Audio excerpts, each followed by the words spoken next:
بوستا لو بانا دسي لك يا مردانا دسي لك يا مردانا دليك يا سلطانا عمرك من شاوك من تكبيرك وطويلك اقرب اخوك بازيري جنگولی درمان خواردك اقرب اخوك بازيري جنگولی درمان خواردك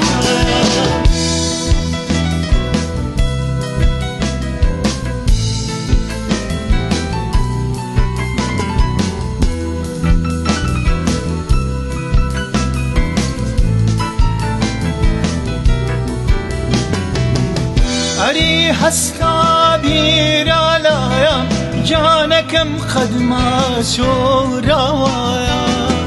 أري خامو باجارايا عزيزم لبير بارايا عمرك من شاوك من تكبيرك وطويلك أقرب أخوك بازيري